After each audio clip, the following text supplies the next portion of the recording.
Hello heavenly bliss പ്രേക്ഷകരെ, അപ്പൊ നമ്മൾ ഭാരത് മോഡ് ഡേ 6 എത്തിയിരിക്കുകയാണ്. എല്ലാവർക്കും സ്വാഗതം. അപ്പൊ നമ്മൾ ഇന്ന് എത്തിയിരിക്കുന്നത് സെന്റ് വിൻസെന്റ് പോൾ യൂണിറ്റിലെ കുണ്ടംകുളങ്ങര ജോൺസന്റെ ഭവനത്തിലാണ് ഇന്ന് നമ്മളുള്ളത്. അപ്പൊ ഇവിടുത്തെ ക്രിസ്മസ് വിശേഷങ്ങൾ എന്തൊക്കെയാണെന്ന് നമുക്ക് പോയി നോക്കാം. Come on. Happy Christmas!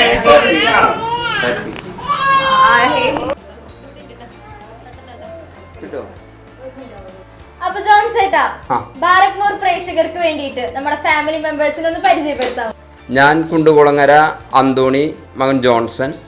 ഞാനൊരു കച്ചവടക്കാരനാണ്. എനിക്ക് ഷഷ്ടിപൂർത്തിയിലേക്ക് ഞാൻ കാലൂന്നി നിൽക്കുകയാണ്. എൻ്റെ ഭാര്യ ജെസ്സി ഹൗസ് വൈഫാണ്. എൻ്റെ അനിയനാണ് ജോയി എന്നാണ് പേര്. ആള് പ്രത്യേകിച്ച് പണിയൊന്നുമില്ല. ആളൊരു ചെറിയ വികലാംഗത്തുള്ള ആളാണ്. മറ്റേത് എൻ്റെ മൂത്ത സിസ്റ്ററാണ്, ലൂസി എന്നാണ് പേര്. പിന്നെ ആള് ഒരു കമ്പനിയിൽ വർക്ക് ചെയ്തായിരുന്നു. ഇപ്പോൾ വർക്ക് ചെയ്യണില്ല. നമ്മുടെ പള്ളിയിൽ കാറ്റീസ് അധ്യാപികയായിട്ട് വർക്ക് ചെയ്യുന്നു. ഈ വർഷം തന്നെ ആള് റിട്ടയർമെൻ്റ് ആണ്. തുടർന്ന് എൻ്റെ മക്കളാണത്. ഇവള് ഏറ്റവും താഴെയുള്ള കുട്ടിയാണ്. അവള് കല്യാണ മാരേജ് പ്രപ്പോസൽ ഉറച്ചു നിൽക്കുകയാണ്. ഈ മെയ് മാസത്തിൽ അവളുടെ വിവാഹം ഉണ്ടായിരിക്കും. അപ്പുറത്തിരിക്കുന്നത് മാരേജ് കഴിഞ്ഞ എൻ്റെ രണ്ടാമത്തെ മകളാണ്. അവള് ചിറ്റാട്ടുകാരയ്ക്ക് കല്യാണം കഴിച്ചിരിക്കുന്നു. അവള് അമല ഹോസ്പിറ്റലിലെ ഫാർമസിസ്റ്റായിട്ട് വർക്ക് ചെയ്യുന്നു. എൻ്റെ ഒരു മൂത്ത മകളുണ്ട്. അവള് പുറത്താണ്. അവളുടെ പേര് ഏഞ്ചൽ എന്നാണ്. അവൾക്കൊരു കുഞ്ഞുണ്ട്. അവര് ഭർത്താവത്ത് ജർമ്മനിയിൽ വസിക്കുന്നു. ഇതാണ് നമ്മുടെ കുടുംബം. ഇനി നമുക്ക് നമ്മുടെ പ്രേക്ഷകർക്ക് വേണ്ടിയിട്ട് ജോൺസന്റെ ലൈഫിലത്തെ ഒരു ക്രിസ്മസ് അനുഭവം നമുക്കിപ്പോ ഷെയർ ചെയ്യാം. അപ്പൊ നമുക്കറിയാം, ഇവിടെ നമ്മുടെ അമ്മ മരിച്ചിട്ട് 5 മാസമായിട്ടുള്ളൂ. എങ്കിലും നമ്മുടെ ടീം വന്നപ്പോ നല്ല സ്റ്റാർസ് ഒക്കെ തൂക്കി ഞങ്ങളെ വരവേറ്റു.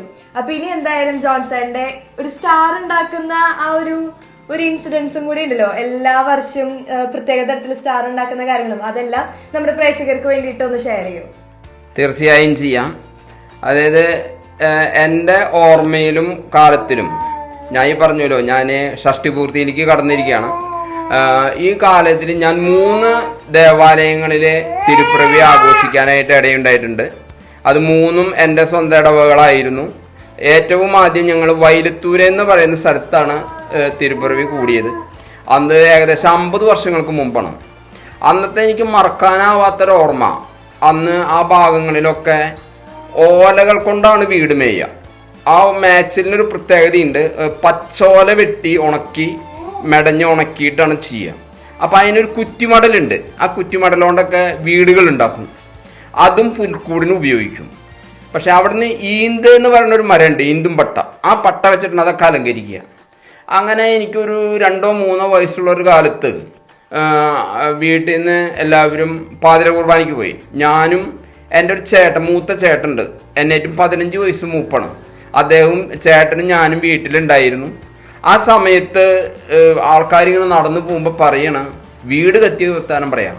അപ്പം അന്ന് കറണ്ട് ഇല്ലാത്ത കാരണത്താൽ വീടുകളിൽ മെഴുതിരിക്കൂടുകളിൽ ചിമ്മിണി കത്തിച്ച് വെച്ച് ആൾക്കാർ പാതിര കുർബാനയ്ക്ക് പോയി തീ പടർന്ന് വീട് കത്തി. അതെനിക്ക് മറക്കാനാവാത്തൊരു ഓർമ്മയാണ്. പിന്നെ ഒരു കാര്യം ഉണ്ടായത്, ഞങ്ങൾ വേലൂർ ഇടവകയിലായിരുന്നു. വേലൂർ ഇടവകയിലായ സമയത്ത് ഏകദേശം ഒരു 40 വർഷങ്ങൾക്ക് മുമ്പ് ഞങ്ങൾ CLC പ്രവർത്തനവുമായിട്ട് ഞാനൊരു 6:30 ക്രിസ്മസിൻ്റെ തലേദിവസം പള്ളിയിൽ പോയിട്ട് ക്രിസ്മസ് ട്രീയുടെ കൂപ്പണിലെ സമ്മാനങ്ങൾ ഒരുക്കുകയായിരുന്നു. ആ നേരത്ത് ഗംഭീരൊരു മഴ പെയ്തു. ക്രിസ്മസിന് പാതിര കുർബാനയ്ക്ക് പകുതി ആൾക്ക് വരാൻ പറ്റിയില്ല. എന്നെ സംബന്ധിച്ച് ഞാൻ ലുങ്കി മുണ്ട് എടുത്തിട്ട് പോയിട്ടുണ്ടായിരുന്നത്. അടുത്തുള്ള ഓടി വർക്കുട്ടിയാറിൻ്റെ വീട്ടിൽ നിന്ന് ഞാനൊരു മുണ്ട് മേടിച്ചിട്ടാണ് അന്ന് കുർബാനയിൽ പങ്കുകൊള്ളാൻ പറ്റിയത്. അങ്ങനെ അതൊരു രണ്ടാമത്തെ ഒരു അനുഭവം. പിന്നെ ഞങ്ങൾക്കുള്ള അനുഭവം എന്ന് വെച്ചാൽ മുണ്ടത്തിക്കോട് വന്നിട്ടുള്ള അനുഭവമാണ്. ഈ കാലങ്ങളിലൊക്കെ എല്ലാ കൊല്ലവും ഞങ്ങൾ പുൽക്കൂടുണ്ടാക്കാറുണ്ട്. പുൽക്കൂടുണ്ടാകുമ്പോൾ എന്ന് വെച്ചാൽ എൻ്റെ വീട്ടിൽ കറണ്ട് കിട്ടിയിട്ട് 30 വർഷത്തിന് താഴെയായിട്ടുള്ളൂ. എൻ്റെ വിവാഹത്തിനൊന്നും കറണ്ടില്ല. ആ 30 വർഷത്തിന് മുന്നേ ഞങ്ങൾ പുൽക്കൂടുണ്ടാക്കുമ്പോൾ എല്ലാ വർഷവും ഞങ്ങൾ അതിൽ മെഴുകുതിരി വിളക്കുകൾ ഉണ്ടാക്കും. വിളക്കുകൾ ഉണ്ടാക്കാന്ന് പറഞ്ഞാൽ എനിക്ക് ആയുർവേദ മരുന്നിൻ്റെ കച്ചവടമായ കാരണം മരുന്ന് പെട്ടികൾ കിട്ടും. ഈ മരുന്ന് പെട്ടികളൊക്കെ ഞാൻ വെട്ടി തയ്യാറാക്കി സമാധാനപരമായ Christmas, happy Christmas, merry Christmas ഇതൊക്കെ എഴുതി നല്ല വർണ്ണ ഭംഗിയിൽ ഒട്ടിച്ച് അതിൻ്റെ ഉള്ളിലെ വിളക്കുകളുള്ള മെഴുകുതിരി അല്ല വിളക്കുള്ള മണ്ണെണ്ണ വിളക്ക് കത്തിച്ചിട്ട് കമ്പികളിൽ കെട്ടിയിട്ട് ഈ സാധനം കയർമ കെട്ടി മരത്തിലെറിഞ്ഞ് ആ മരത്തിന്റെ കൊമ്പുമ്മ കെട്ടി തൂക്കിയിട്ട് ഇവിടെ കയറ് കെട്ടും. ഞാൻ മരത്തുമ്മ കയറില്ല, അകലേന്ന് നോക്കണവർക്ക് വലിയൊരു ഷോ ആയിരിക്കും അത്. അങ്ങനെയുള്ള ഒരു കാലത്തെ ഓർമ്മ എനിക്ക് ഒരിക്കലും മറക്കാൻ പറ്റില്ല. ക്രിസ്മസിന് ഇതൊന്നും കിട്ടിയിട്ട് അധികം കാലം ലൈറ്റൊന്നും കിട്ടിയിട്ടായിട്ടില്ല. പിന്നെ എനിക്കൊരു പ്രത്യേക താല്പര്യമുള്ളത് എല്ലാ കൊല്ലം ഞങ്ങൾ നല്ല രീതിയിൽ പുൽക്കൂടുണ്ടാക്കും. നല്ല രീതിയിലെന്ന് വെച്ചാൽ ഭംഗി എത്ര ആണോന്ന് അറിയില്ല, ഹാൻഡ് മെയ്ഡ് പുൽക്കൂടുകളാണ്. റെഡിമെയ്ഡ് എനിക്ക് ഒരിക്കലും താല്പര്യമില്ല, സാധനങ്ങളൊന്നും മേടിക്കാറില്ല. പരമാവധി പാടത്തെ പുല്ല് ചെത്തിയിട്ടും മറ്റേ ഈ ചട്ടകൾ വെട്ടിയിട്ടൊക്കെ ഞങ്ങൾ ഉണ്ടാക്കി, അരുവികൾ ഉണ്ടാക്കി, പാടങ്ങൾ ഉണ്ടാക്കി, ലൈറ്റുകൾ പിടിപ്പിച്ച് ഒരുവിധം നല്ല പുൽക്കൂടുകളായിട്ട് മാറാറുണ്ട്. എന്നേറ്റവും നന്നായിട്ട് എൻ്റെ അനിയൻ ജോഷി ഉണ്ടാക്കാറുണ്ട്. അവന് ഇടവക തലത്തിൽ 1-2 സമ്മാനങ്ങൾ കിട്ടിയിട്ടുണ്ട്. ഇവിടെ ഉണ്ടാക്കിയിട്ട് ഇടവക തലത്തിൽ 1 സമ്മാനം കിട്ടിയിട്ടുണ്ട്. അതുമാതിരി കഴിഞ്ഞ വർഷത്തിൽ നമ്മുടെ ജാക്സണച്ചുള്ള സമയത്ത് ക്രിസ്മസിന് സ്റ്റാർ മത്സരം ഉണ്ടാക്കിയപ്പോൾ ഞാൻ സ്റ്റാർ കൊണ്ടുപോയിട്ട് നമ്മുടെ പള്ളിയിൽ തൂക്കി. പക്ഷെ എനിക്ക് 1-2 കിട്ടിയില്ല, എന്നാലും എനിക്ക് സമ്മാനം കിട്ടി. എനിക്ക് അതിൽ വലിയ സന്തോഷമാണ്. അതുമാതിരി ഞാൻ എല്ലാ കൊല്ലങ്ങളിലും ഇതേമാതിരി ക്രിസ്തുമസിനോടനുബന്ധിച്ച് കവുങ്ങിൻ്റെ അല കൊണ്ടായാലും എന്തുകൊണ്ടായാലും പുതിയ പുതിയ വെറൈറ്റി നക്ഷത്രങ്ങൾ ഉണ്ടാക്കും. എനിക്കതൊരു വലിയൊരു ഹര. എനിക്ക് മാത്രമല്ല, എൻ്റെ അമ്മയുള്ളപ്പോഴാണെങ്കിൽ പറയാൻ പറ്റില്ല. അമ്മയില്ലാത്തൊരു വല്ലാത്തൊരു ദുഃഖമാണ്. അമ്മ എന്താ വേണ്ടെങ്കിൽ വെട്ടി ഉണ്ടാക്കി തന്ന് പശ ഒട്ടിച്ച് അതിന് വേണ്ടതായ കാര്യങ്ങളൊക്കെ അമ്മയൊക്കെ ചെയ്യാറുണ്ട്. എന്നാൽ കുട്ടികൾക്ക് അത്ര തന്നെ ഒരു വാസന അതിനില്ല. എന്നാലും മൂത്ത മകൾക്ക് അതിനോട് വലിയൊരു വാസനയുണ്ട്. അവള് ക്രിസ്മസ് കാർഡുകളൊക്കെ സ്വന്തമായിട്ട് ഉണ്ടാക്കും. നിങ്ങൾക്ക് അയക്കുന്നതും മക്കൾക്ക് അയക്കുന്നത് ആർക്കും അയക്കുന്നത് അവൾ സ്വന്തമായി ഉണ്ടാക്കിയ ക്രിസ്മസ് കാർഡുകൾ അയക്കുക. പിന്നെ അതുമാതിരി തന്നെ ക്രിസ്മസിൻ്റെ അനുഭവം എന്ന് പറഞ്ഞാൽ എനിക്ക് ക്രിസ്മസ് കാർഡ് അയക്കില് വലിയൊരു ഹര. ഇന്നും അതെ, ഞാൻ ഒരു 10-25 ആൾക്കെങ്കിലും ഒരു വർഷത്തിൽ ക്രിസ്മസ് കാർഡ് പോസ്റ്റ് ചെയ്യും. വാട്സപ്പ് അയക്കിലല്ല. ഇത്രയൊക്കെയാണ് എൻ്റെ. പിന്നെ അത് കൂടാതെ വേറെ കാര്യമുള്ളത്, ഞങ്ങൾ അക്രൈസ്തവ കൂട്ടായ്മയുടെ അടുത്താണ് ഞങ്ങൾ താമസിക്കുന്നത്. എല്ലാ കാലത്തും അമ്മയ്ക്ക് ക്രിസ്മസിന് ഇന്നലെ കേക്കുകളൊക്കെ മേടിക്കലേക്കായി. ആദ്യകാലങ്ങളിൽ കേക്കുകളൊന്നുമില്ല, ഉണ്ടാവാറില്ല. ഉണ്ടെങ്കിൽ തന്നെ നമുക്ക് മേടിക്കാനുള്ള സാമ്പത്തിക ഭദ്രത ഉണ്ടാവാറില്ല. അപ്പോൾ ഞങ്ങൾ വട്ടയപ്പം ഉണ്ടാക്കൽ വലിയൊരു കാര്യമാണ്. വട്ടയപ്പം ഉണ്ടാക്കൽ കാര്യമെന്ന് മാത്രമല്ല, ഈ ഭാഗങ്ങളിലും ഞങ്ങൾ ആദ്യം താമസിച്ചിരുന്ന ഭാഗങ്ങൾ അക്രൈസ്തവ ഭവനങ്ങളിലൊക്കെ നമ്മളിത് കൊണ്ടുകൊടുക്കും. ഒരു കൂട്ടായ്മ അത് എന്നും നിലനിൽക്കുന്നു, ഇന്നും നിലനിൽക്കുന്നു. കൊല്ലം നമ്മളത് ചെയ്യുന്നില്ല. പക്ഷെ അതുപോലെ തന്നെ അവരവരുടെ വിഷു എന്തായാലും അവരവരുടേതായ വിഭവങ്ങൾ നമുക്കും കൊണ്ടുവന്നു തരും. അങ്ങനെ ഒരു കൂട്ടായ്മയായിട്ട് പോകും. അപ്പൊ നല്ല എന്താ പറയുക ഡിഫറെന്റ് ആയിട്ടുള്ള അനുഭവങ്ങളാണ് കേട്ടത്. അതുപോലെ ഇന്ന് സ്റ്റിൽ വാലാങ്ങിയായിട്ടും നമ്മുടെ ഭാരത് മോർ പ്രേക്ഷകർക്ക് വേണ്ടിയിട്ട് ആ മുൻപുണ്ടാക്കിയ നക്ഷത്രങ്ങളെല്ലാം നമുക്ക് വേണ്ടിയിട്ട് ഇവിടെ ഒരുക്കിയിട്ടുണ്ട്. അതിനൊക്കെ വലിയ താങ്ക്സ്. അപ്പൊ നല്ലൊരു മെസ്സേജും കൂടി അടങ്ങിയിട്ടുള്ള ക്രിസ്മസ് ആഘോഷം. നക്ഷത്രം ഞാൻ നിന്നെ കത്തിക്കുള്ളൂ, ഇനി അടുത്ത പോലെ നക്ഷത്രം കത്തിക്കുള്ളൂ. സോ ഇനി നമുക്ക് നമ്മുടെ ലൂസി ടീച്ചർ എവിടെയുണ്ട്. കാറ്റിസം സ്റ്റുഡൻസിന് ലൂസി ടീച്ചർ എന്ന് പറഞ്ഞു കഴിഞ്ഞാൽ അത്രയും സ്നേഹം നിറഞ്ഞൊരു ടീച്ചർ വേറെ ഇല്ല എന്ന് വേണമെങ്കിൽ പറയാല്ലേ.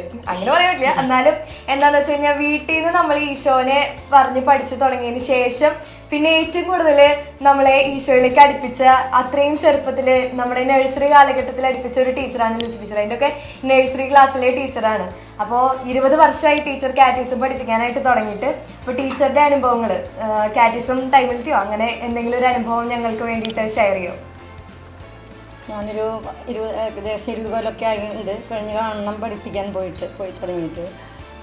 കുട്ടികളെ ഞാൻ നന്നായി, എനിക്ക് കുട്ടികളെ ഭയങ്കര ഇഷ്ടമാണ്. നന്നായി ഞാൻ അവരെ നോക്കാറൊക്കെ ഉണ്ട്. ചെറിയ കുട്ടികളെ പഠിപ്പിക്കാനാണ് എനിക്ക് കൂടുതലിഷ്ടം. പിന്നെ ക്രിസ്മസ് ഒക്കെ ആകുമ്പോൾ അവരെ കൊണ്ട് ഞാൻ സുഹൃത്തുചാരിൻ്റെ അടുത്ത് വരാൻ പറയും. ഒരു ദിവസം ഇത്ര എണ്ണം കൊടുക്കും അവർക്ക്. അവർ പിന്നത്തെ ആഴ്ച വന്നിട്ട് എൻ്റെ അടുത്ത് ഞങ്ങൾക്ക് ഇത്ര ചൊല്ലി, ഞങ്ങൾ അമ്മാമ്മയുടെ അടുത്ത് കൂടി ഇരുന്ന് ചൊല്ലി, അമ്മാമ്മയും അപ്പാപ്പന്മാരുടെ കൂടി ഇരുന്നിട്ടാണ് അവർക്ക് ചെല്ലാൻ കൂടുതലിഷ്ടം. അപ്പോൾ ഓരോ ആഴ്ചയിൽ ഞാൻ ഓരോ സുഹൃത്തുക്കം പറയും, അവരത് ചൊല്ലി വരാറുണ്ട്. പിന്നെ ഞാൻ അവരെന്നെ ഗിഫ്റ്റ് എക്സ്ചേഞ്ച് ചെയ്യിപ്പിക്കാറുണ്ട്. അത് ഞാൻ പറഞ്ഞില്ലെങ്കിൽ അവർ ഗിഫ്റ്റ് എക്സ്ചേഞ്ച് വേണം എന്ന് പറഞ്ഞിട്ട് എൻ്റെ അടുത്തേക്ക് തന്നെ വരും. നല്ല നല്ല ഗിഫ്റ്റുകൾ കൊണ്ടുവരാറുണ്ട്. പിന്നെ ഞാൻ അവർക്ക് പാവങ്ങളെ ഹെൽപ്പ് ചെയ്യാൻ പറയാറുണ്ട്. ഞാൻ ക്രിസ്മസ് ഒക്കെ ആയിട്ട് പാവങ്ങളെയൊക്കെ ഹെൽപ്പ് ചെയ്യണം. അങ്ങനെ ഞാൻ കഴിഞ്ഞ കൊല്ലമാണ് അത് ആദ്യമായിട്ട് ഞാൻ ചെയ്തത്. ഞാൻ ഇവിടെ അടുത്തൊരു ഒരു കുട്ടി, എന്നെക്കാളും ഏജുള്ള ഒരു കുട്ടിയാണ്, അതും അവിവാഹിതയാണ്. അപ്പോൾ ആ കുട്ടി കിഡ്നി പ്രോബ്ലമായിട്ട് ഡയാലിസിസ് ചെയ്യാനായിട്ട് ഭയങ്കര ആ കുടുംബം വളരെയധികം വിഷമിച്ചുകൊണ്ടിരിക്കുകയാണ്. ആ രോഗമുള്ള കുട്ടിയുടെ അനിയത്തിയാണ് ഈ കുട്ടിക്ക് വേണ്ടിയിട്ട് കാശ് സംഘടിപ്പിക്കലൊക്കെ ചെയ്യുന്നുണ്ട്.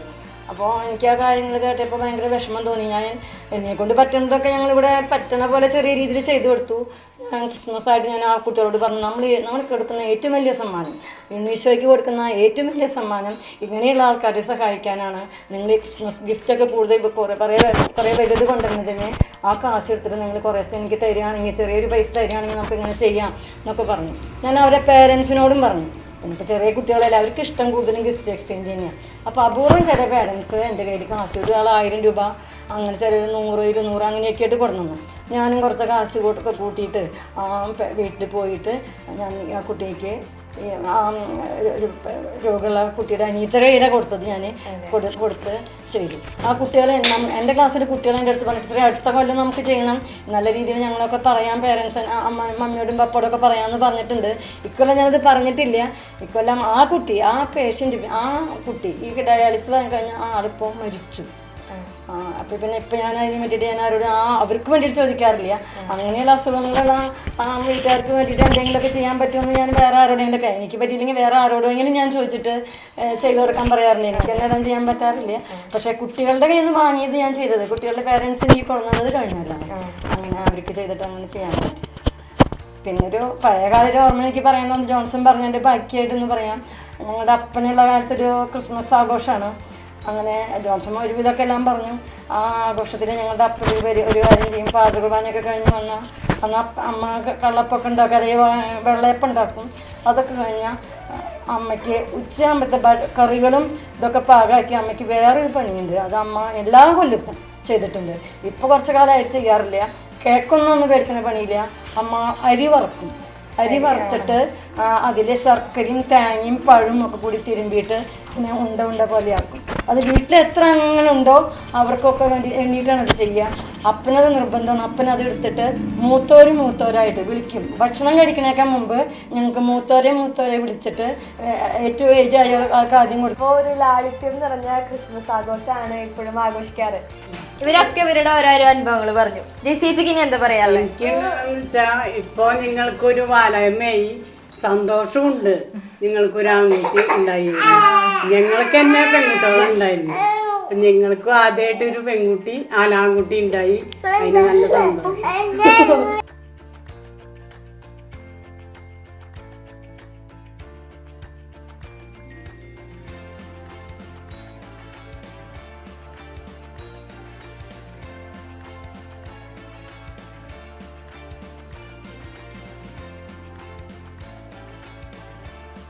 ഹെവൻലി ബ്ലിസിന്റെ പ്രേക്ഷകർക്ക് വേണ്ടി നമുക്ക് എല്ലാവർക്കും ഒരു ക്രിസ്മസ് ആശംസകൾ നേർന്നാലോ?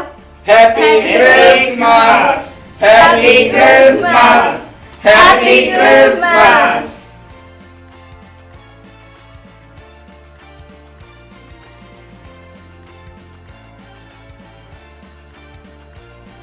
So we are signing off from Barakmore Day 6 with cameraman Alfia, Zarina and Angelina. Bye.